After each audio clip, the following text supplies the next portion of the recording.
sir. Thank you. Thank you for the introduction, ma'am. So this is Rizwan Ahmed. Currently, I am working as PhD Social Science in New Heights School, Hardoi, Uttar Pradesh. In today's topic, I'll be talking about how to make social science interesting with effective classroom management. So many a times, teachers face this challenge that students say that social science is boring subject. We are not able to understand. There is a lot of information to grasp. Dates are there, important events are there, and students just get confused regarding all these important things. But since the day I have started teaching in school, this is my first school, and I'm a fresher in this teaching profession. But since day one, I have never felt that students are feeling bored in my class, because through critical feedback mechanism and all those things, I get to know their perspective regarding social science.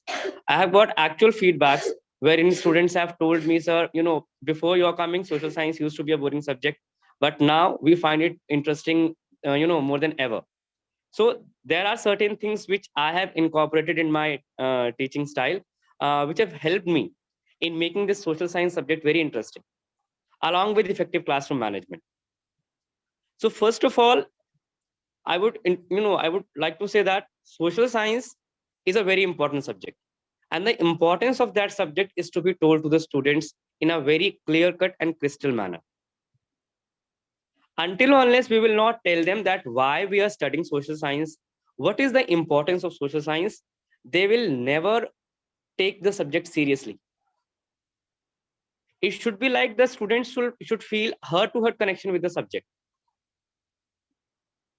In social science, basically what we are looking at, if you look at the social science of different classes from 6th to 10th, or even you go to political science or history in class 11, 12, what we are looking at, important course of events, important political process.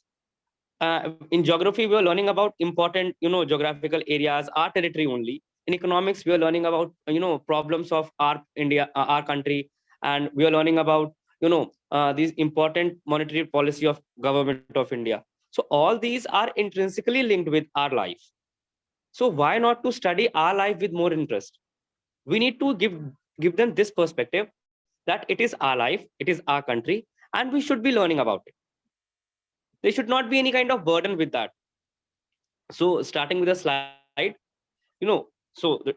reads that don't start with the book immediately. First, give them a brief intro regarding the subject meaning. Meaning of social science needs to be clarified in proper way. Whenever I am entering a new class, this I am talking about my experience. Whenever I am entering a new class, in new session, or whenever the timetable is changed, I don't start with the book immediately. Just taking students take out the book, we are going to start with the first chapter. No, first I tell them in brief that why this subject has been incorporated by NCERT or CBSE. Why government of India wants you to study this subject? What is the importance of this subject? This has to be told to them. So don't start with the book immediately. Take a proper introduction. Okay, let the environment of class cool down. Okay, because when we are entering in class as new teachers, okay, so students are having their ambivalences. What kind of teacher would that be? So first pacify those feelings, and then give a proper introduction regarding the subject. Meaning of the subject: social science. We are looking at the social reality with a scientific perspective. Scientific perspective means, when we are teaching students regarding poverty, we are teaching them regarding food rationing system, or we are talking about democracy index and all those things. We are looking at the things from a scientific perspective. Why? Because we are looking the things from experimental basis, on the statistical things we are looking at. So it's nothing but we are learning about society with a scientific perspective. So this has to be told to them. Until unless we are not going to create this inquisitiveness and curiosity in their mind, that why they should be learning, they will not learn. They need to understand that why learning of particular social event, or historical event, or economic problem is related to them. For example, in economics, when I'm teaching them human resource chapter, I give them example that, see students, You are coming in a private school, your teachers are fine, everything is going good, and you're getting what is supposed to be reaching to you. But if we look at government schools, which this is a ultimate truth in India, that there are government schools, and significant portion of government schools who are not able to work adequately. So how those children will get benefit of education? Because not many students are there from government schools who are able to get good marks or good education. So I tell them that this is the importance of understanding human resource chapter, the importance of providing proper education, the importance of providing proper healthcare facility and infrastructural services.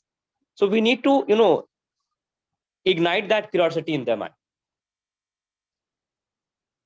So along with meaning, practical purpose of studying a subject should be explained, why aspect of the topic should be clarified.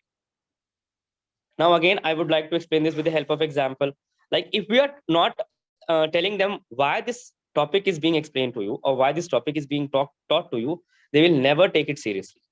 For example, French Revolution and Russian Revolution, or if you talk about nationalism in Europe, rise of nationalism in Europe, these chapters sounds uh, very straightforward chapters are these. We are talking about events and all those things. And the way these chapters are formulated and written, the importance of those chapters are not written in a clear way. And here the role of teacher comes in to the picture, that we need to tell them what is the role of this chapter in your development. Like in Russian Revolution and French Revolution, we need to tell them why revolutions occur, or why people look for social change. From this perspective, we have to teach them. Otherwise, they won't be getting that interest in the subject if we are not talking about why aspect. Because children are very inquisitive. When I was a child and I used to study subjects in school, so I had this question always in my mind going on, that why we are learning this subject, what is the practical application of this subject in my real life. So until unless we are not talking about practical application of subject, students will not understand it. They'll not be ready to understand it. Give real life examples. Give examples related to your own life, because children are more interested in knowing about teachers. So let's tell them the other way around. So this is I find it very productive method of teaching social science. See, you keep on talking about facts, keep on talking about figures, statistics, important dates, events. Students won't take much interest. But the time you start talking about your own life, or when the time you start talking about your own life experience, students will be all, they all will be in your class, mentally and physically both. Because this is, basic child psychology, that they want to know more about their teachers. Because how we look at them, they don't look at it the same way on us. So by giving real life examples which are related to our own life, we can generate this curiosity in their minds. For example, if we are talking about discrimination, or if we are talking about this discrimination can be of any kind. It can be religious, it can be caste based, it can be economic, it can be social. Okay, so even if if you are having any example, we all have encountered discrimination in our real life. Either it has happened with us in some form or another, or it has happened with our any close friend or anyone in a society to whom we know. So we can just give those examples to students, because when we give those examples, students actually become active, that yes, we need to hear what the teacher is saying. So real life examples in social science are very important, and all those real life examples can be given in history, economics and political science in a very easy manner. I know geography is a scientific subject, and in geography we can't give real life examples that much, but at least for the time being, we need to tell them that what is the purpose. In geography we can talk about the purpose, but in other social science subject we can actually talk about real life examples. Next is always speak in a confident manner, and voice modulation is to be taken care of. Now this is the first criteria. When you know of which I am very careful of when I am entering the class, or when I am, evaluating any other teacher's performance. Like, if the teacher is entering in class with shoulders down and very loose walking style and body language, I'm sure that that teacher won't be able to do justice with the subject nor with the students.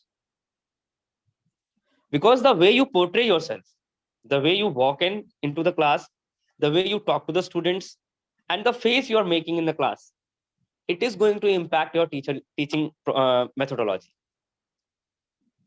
The students are going to take you in positive or negative manner on the basis of your physical appearance, on the basis of your confident personality. So while teaching social science, speaking in confident way is very important. Voice modulation has to be taken care of. I have observed when I was student, and when I get to know the feedback of students from for different teachers, whenever they say that they don't find that particular subject interesting, and when I'm asking them the reason behind them, they always tell that the teacher is very lethargic, they're not speaking in confident manner, we are not able to hear them out. Okay, your class should be in such a way, you should speak in such a way that the student do not dare to look outside of the class, or he gets lost in his own thought.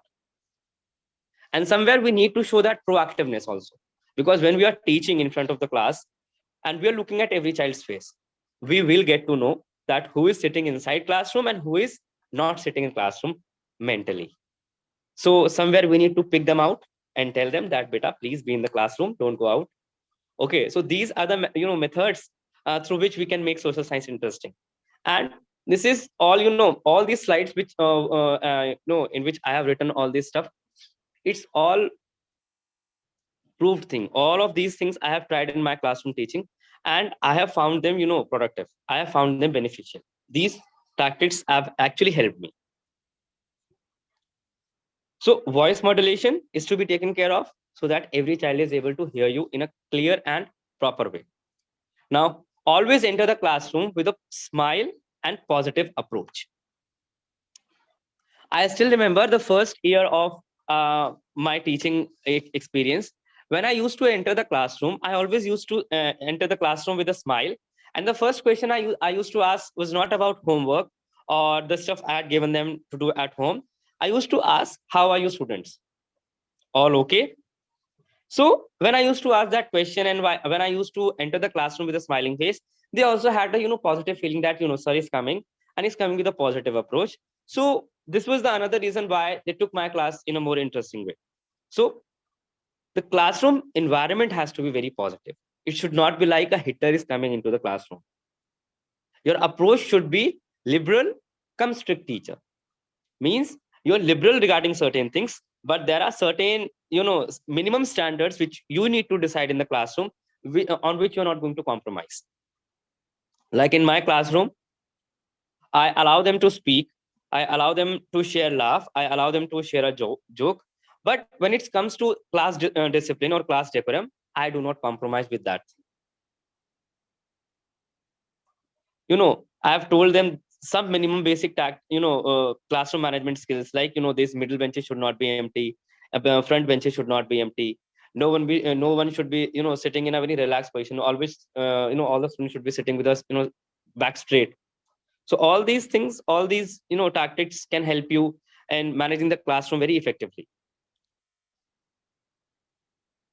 And the ways I have talked about regarding making social science interesting, when you will make the subject interesting, automatically the class will get managed very effectively.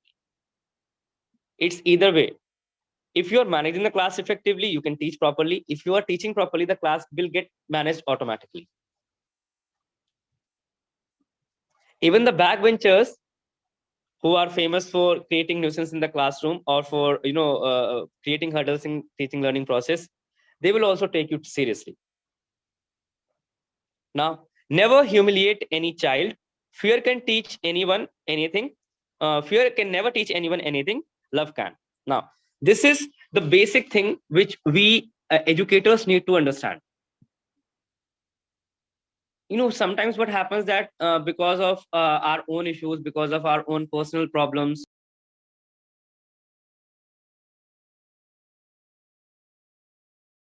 okay, pool management or something like that, we have this tension which is accumulating in our mind, and sometimes we let that tension out in front of students. That is not a correct thing to do.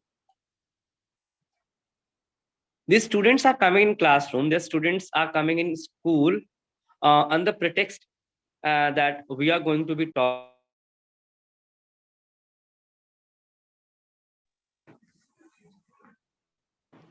we are going to be taught by this particular teacher. So if we are not doing our jobs in a proper way, if we are not uh, doing justice with the subject, we'll be betraying these students, these little kids. So on the same line, we need to take care of them, not in a negative way but in a positive way. I know there'll be kids who will create problems. I know there'll be kids who will create disturbance in class, or they will just not let you teach. But the best way to handle these kids is, just in between the class while you're lecturing, just tell them that, take their name and tell them, meet me outside the classroom. The time you will say that, meet me outside the classroom, the child will not do anything for the rest of the lecture. And after the class is over, call that student out, make counsel him that, beta, what is the purpose of doing that? Tell me any one positive effect of that action. And the child will be, he won't be having any answer. So these are some corrective ways. By humiliating any child, we can never teach him. By humiliating, we will developing a feeling of hatred for ourselves in that person. And if any person is having hatred for you, he will never learn anything from you. So we should never humiliate any child. Okay, treat them with love and affection. This is the only way we can transform their lives. Ultimately, what is the purpose of educators? To transform, to bring in positive transformation in their life, so that they become better citizen. Now from the citizen, I'm getting to know, I can remind one more point. That point is that while teaching social science, the purpose is, this purpose we know, like we have studied in our B.Ed and all those programs, that the purpose of teaching social science to students is to make them informed citizens of a democratic framework. Since 1947, we are a democratic country. We have had n number of governments who have brought in significant transformation in the lives of people. But at the same time, India is a very complex country with complex set of problems, as said by uh, the then Prime Minister of India, Mrs. Indira Gandhi, while giving an interview to an foreign media house. So we need to teach the modalities of the countries to students. We need to teach them the complexities of the country also. Along with the positives, we need to tell them that these are the areas where we need to work more. And it's not only the government who should be working, but it is you also who can uh, you know give your equal contribution in nation's development. So always teach the students with this perspective that if we will teach them in a proper manner, if we will teach them in an interesting and fun way, these students are going to become active citizens, informed citizens, who can take good choices, who can make good choices in a democratic framework.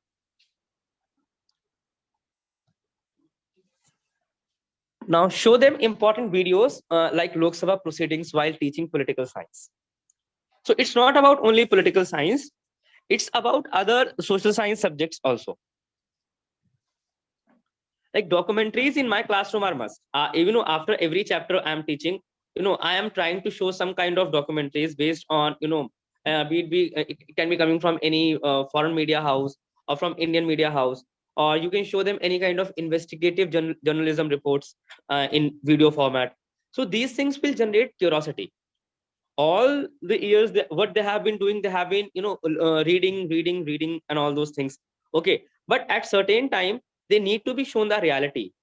It should come to their mind, it should stick to their mind, and it should hit their mind that what statistics we have read in book.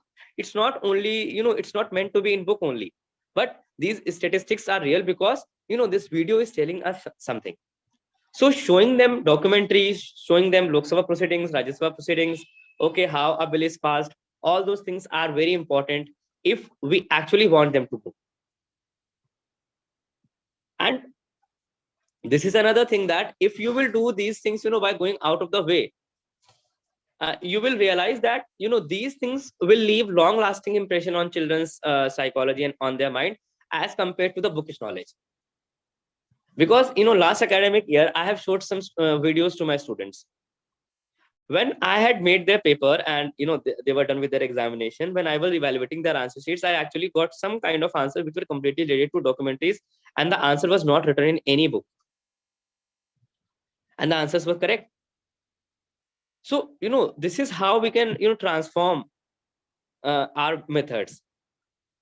And if we are going to bring in some kind of change, then ultimately we're going to see that change in their way of doing things also.